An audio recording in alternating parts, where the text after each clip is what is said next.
सोनू और गुड्डी अपनी माँ के साथ पार्क में गए हुए थे। तभी पिंकी को पार्क के कोने में लगा हुआ एक झूला नजर आता है जहाँ पर कोई भी बच्चा नहीं झूल रहा था। सोनू, वो देख, वो झूला खाली पड़ा हुआ है, चलना हम उधर झूल कर आते हैं। अरे उधर कोई भी नहीं है, अंधेरा भी है, मैं तो इधर ही खेलूंगा।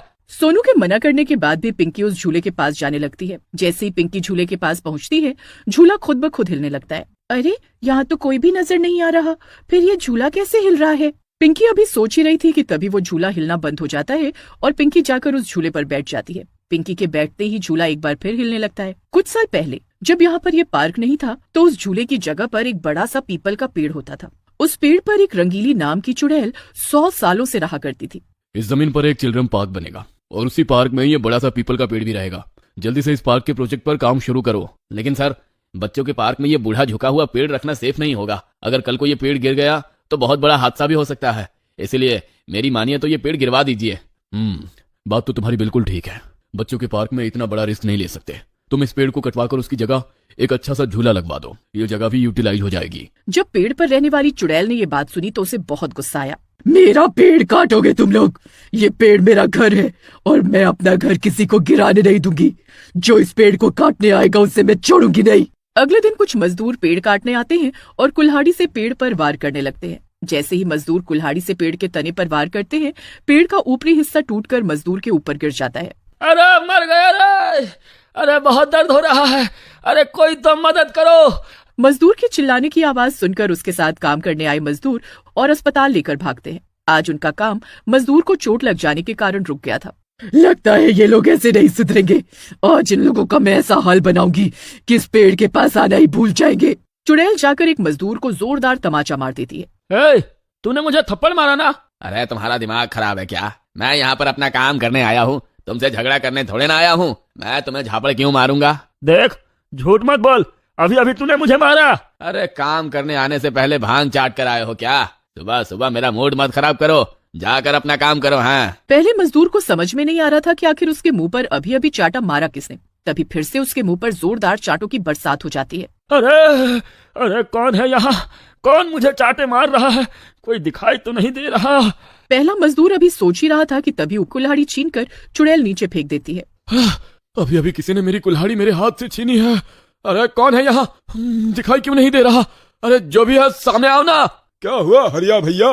अरे आपको भी किसी ने झापड़ मारा क्या? अरे नहीं, झापड़ नहीं मारा, लेकिन मैंने साफ महसूस किया है किसी ने मेरे हाथ से कुल्हाड़ी छीनकर नीचे फेंकी है।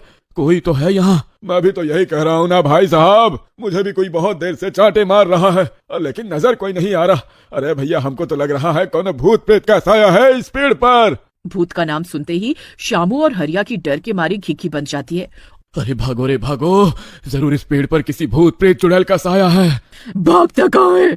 इधर आना, मुझसे मिलकर नहीं जाएगा। हरिया ने देखा पेड़ के नीचे एक खतरनाक चुड़ैल खड़ी हुई है। चुड़ैल को देखकर तो अब हरिया और रामू का सर चकराने लगा था। वो दोनों सर पर पांव रखकर वहां से भाग जाते हैं। हरिया और रामू ठेकेदार को जाकर पूरी घटना सुनाते हैं और दोबारा पेड़ काटने से साफ मना कर देते हैं। जब से पेड़ पर चुड़ैल होने की बात पता चली थी, कोई भी मजदूर उस पेड़ को काटने के लिए वहां जाने को तैयार ही नहीं था, जिस बात से ठेकेदार बहुत परेशान हो गया था। एक दिन ठेकेदार एक तांत्रिक को ले जाकर पेड़ के नीचे हवन करवाता है, जिससे घबराकर चुड़ैल उस पेड़ को छोड़कर सामने वाले पेड़ पर जाकर बैठ जाती है और कॉन्ट्रैक्टर पेड़ को काट देता है। और पेड़ काटने के बाद पेड़ की जगह पर एक झूला लगाने के लिए मजदूरों से कह देता है। पेड़ काटने के बाद तांत्रिक और मजदूर वहां से चले जाते। मेरा पेड़ काट दिया, मैं किसी को माफ नहीं करूंगी। मेरे पेड़ की जगह झूला लगाना था ना तुम सबको। ठीक है, आज के बाद जो भी इस झूले पर बैठेगा उसे छठी का दूध मैंने याद न दिलाया तो मेरा नाम भी पुष्पा नहीं। पिंकी इसी झूले पर आकर बैठ गई थी जिस जगह पर चुड़ैल का पेड़ हुआ करता था। पेड़ काटने के बाद चुड़ैल झूले पर रहने लगी। पिंकी जैसे ही चुड़ैल के झूले पर बैठती है, चुड़ैल आकर उसके झूले को धक्का देने लगती है, जिससे झूले की स्पीड धीरे धीरे करके बढ़ने लगती है और कुछ ही पलों में इतनी तेज हो जाती है कि पिंकी डर से रोने लगती है। बचाओ, कोई है? कोई मुझे यहाँ से नीचे उतारो। पिंकी की चीख सुनकर उसकी माँ दौड़ते हुए उसके पास आती है।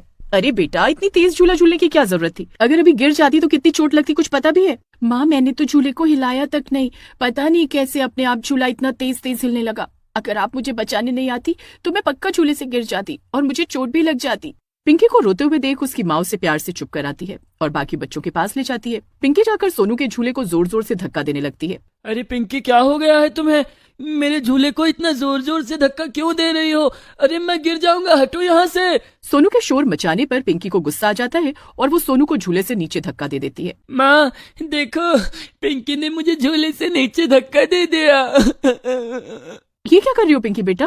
तुमने सोनू को धक्का क्यों दिया? देखो उसे कितनी चोट लग गई है ना। माँ की बात सुनकर पिंकी वहाँ से हटकर दूसरे बच्चों के साथ जाकर खेलने लगती है। सोनू की माँ भी सोनू को चुप करा ही रही थी कि तभी पार्क में एक और बच्चे के रोने की आवाज सुनाई देने लगती है। ये देखो आंटी, ये पिंकी पार्क में सारे बच्चों को मार रही है। अभी अभी इसने गुल्लू को थप्पड़ मारा है, और जब हम लोगों ने इसको अपने साथ खिलाने से मना किया तो पार्क में से उठाकर पत्थर मारने लगी। पिंकी की माँ को समझ में नहीं आ रहा था कि आज पिंकी को हुआ क्या है। पिंकी ये क्या कर रही हो तुम? चलो माफी मांगो, नहीं तो आज के बाद मैं तुम्हें कभी पार्क में लेकर नहीं आऊंगी। माँ की बातें सुनकर पिंकी की आंखें अचानक से लाल हो जाती हैं और उसका चेहरा एक भयानक चुड़ैल में बदल जाता है। जो भी मेरे झूले पर बैठेगा किसी को नहीं छोड़ूंगी मैं। चले जाओ यहाँ से वरना बहुत पछताओगे। पिंकी की ऐसी हालत देखकर पार्क में खेल रहे सारे बच्चे बहुत घबरा जाते हैं।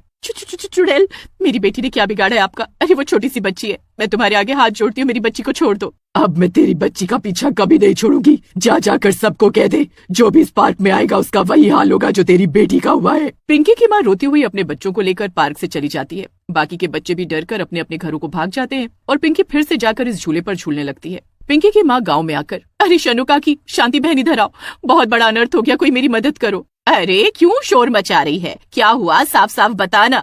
काकी, मैं अपने बच्चों को लेकर उस नए पार्क में गई थी, वहाँ पर पिंकी को एक चुड़ैल ने पकड़ लिया है। कोई मेरी मदद करो वरना वो मेरी बच्ची को मार डालेगी। अरे वो पार्क तो कल्लू ठेकेदार ने बनवाया है ना, उसी के पास चलते हैं, चलो। अरे पार्क में जिस जगह पर झूला लगा है उस जगह पर पीपल का एक बहुत पुराना पेड़ था। उस पेड़ के ऊपर कोई चुड़ैल रहती है, ये बात तो मुझे पहले भी पता लगी थी। मेरे मजदूरों ने बताया था कि उन्होंने भी उस पेड़ पर किसी चुड़ैल को देखा है, लेकिन मैंने तो वहाँ पर तांत्रिक को बुलाकर उस चुड़ैल को भगा दिया था।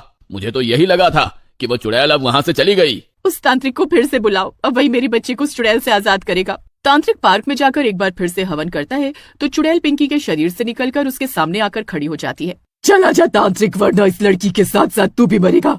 बच्ची को छोड़ दे, बच्ची ने तेरा कुछ नहीं बिगाड़ा। तू मुझे बता कि आखिर तुझे क्या चाहिए? जो तू कहेगी हम तेरी इच्छा पूरी करेंगे। मुझे तुम्हारी कोई बात नहीं सुननी है। वो पेड़ 100 सालों से मेरा घर था और तुम लोगों ने मेरा घर छीन लिया। अब मैं किसी को पार्क में नहीं घुसने दूंगी।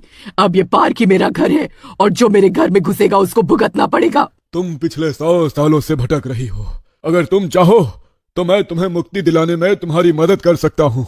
तुम सोच लो, तुम्हें सदियों तक इस पार्क में भटकना है या मुक्ति पाकर इस दुनिया से मुक्त होना है? चुड़ैल को तांत्रिक की बात समझ में आ गई थी। तांत्रिक की मदद से गांव वाले उस पार्क में एक शांति पाठ करवाते हैं जिसकी मदद से चुड़ैल को मुक्ति मिल जाती है और वो पार्क हमेशा हमेशा के लिए चुड़ैल के प्रकोप से मुक्त हो जाता है।